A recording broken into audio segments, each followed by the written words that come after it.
Hello and welcome to Volume 5 of the video newsletter series, The Dormant Superhuman Inside. This is Jay Bose with part 2 of the discussion about the model of your amazingly wonderful mind. In Volume 4, I explained how your thoughts and feelings mature into emotions and how your intelligence and rationality collectively result in decisions. Collectively, emotions and decisions form the constitution of your sixth sense, which is what makes you the superior species in the planet. So by birthright, you are already endowed with capabilities that differentiates you from the rest of the living kingdom. Allow me to reveal to you a structural model of your amazingly wonderful mind and how by leveraging this model, you can differentiate yourself from the rest of humankind.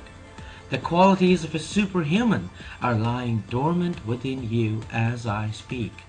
Let's make it rise and shine. Ready to rumble? Fantastic. I introduced you to this model of your mind at the end of Volume 4 as described by the famous hypnotherapist, the late Dr. John Kappas. I left you pondering in Volume 4 what could be if and only if this human race could tap into an extra 1 or 2% of the area occupied by the immensely powerful mind and increase our level of consciousness. To help you further, let us understand each of the different segments of the mind and how the different segments function and interoperate to constitute your sixth sense. Before we begin, let me ask you this.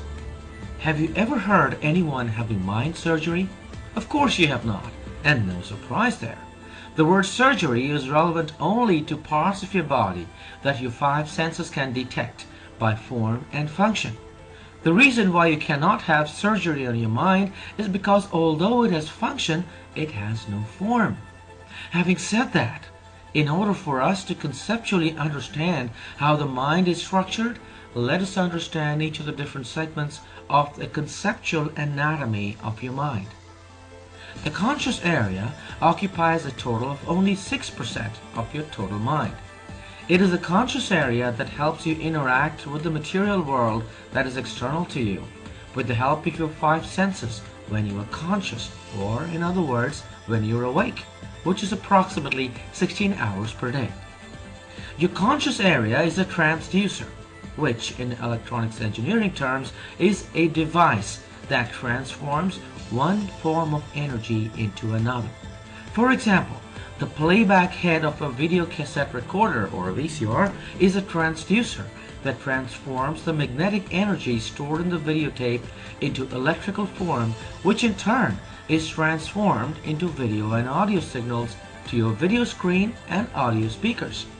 Similarly, your conscious area is a transducer that is taking impulses from your five senses, transducing or transforming them into electrical signals in your nervous system to be conveyed to your brain.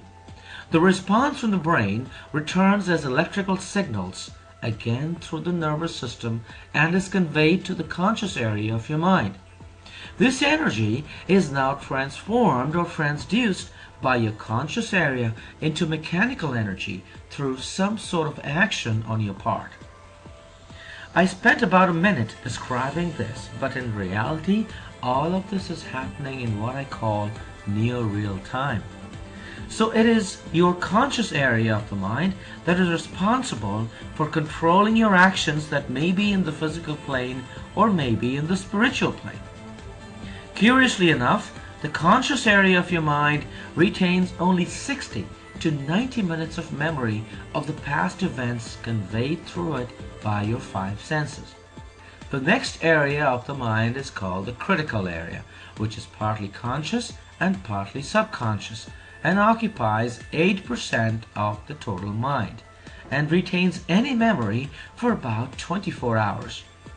This is the area of the mind where you have evolved your analytical sense over the course of your past life based on the educational systems, intellectual and social conditioning that you've been exposed to. This is the area where your discerning or critical mind resides and is pivotal to your current state of affairs today. Since this area of your mind is the decision maker, in response to life's events. The modern memory area occupies a whopping 46% of your total mind for an average adult and holds memories from the time you were conceived by your parents until your present adult life. That's a lot of memory, you would say, and it is. But most definitely, you do not remember each and every event that has happened to you until today, right? In a later volume in this video newsletter series, I will explain the reasons behind this when I discuss dreams and the concept of venting dreams. But for the moment, take it for granted that there is a reason why you remember only those events in your past life that is the most memorable.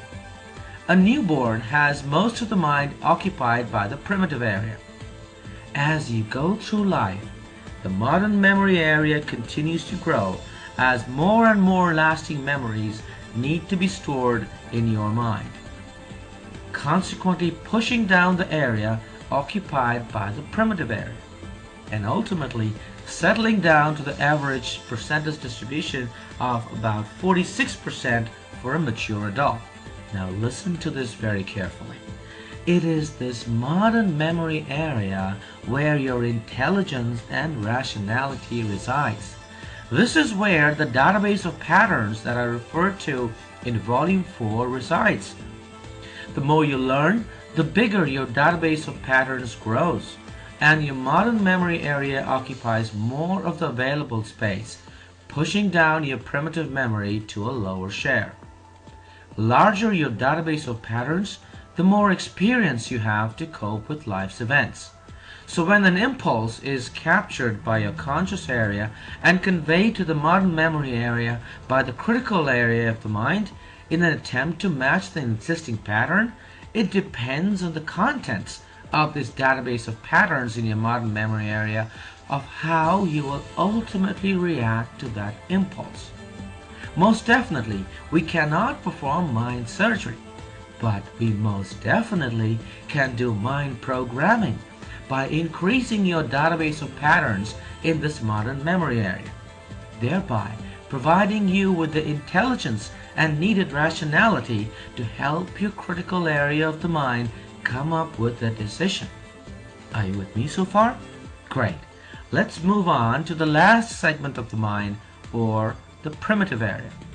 For an average human being, that is approximately 40% of the total mind.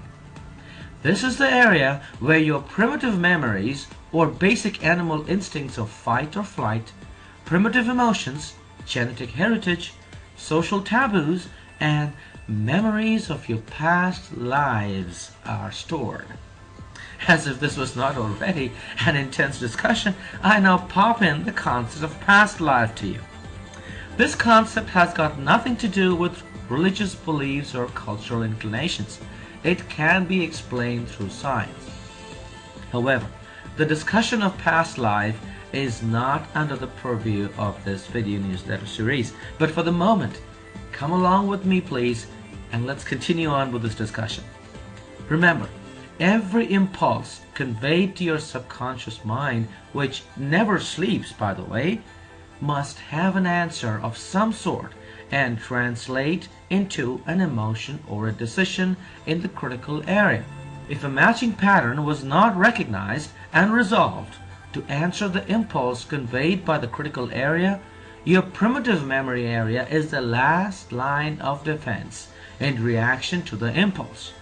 And it could be either fight or flight, or any of the other reactions that are generated by the database of patterns in your primitive memory area.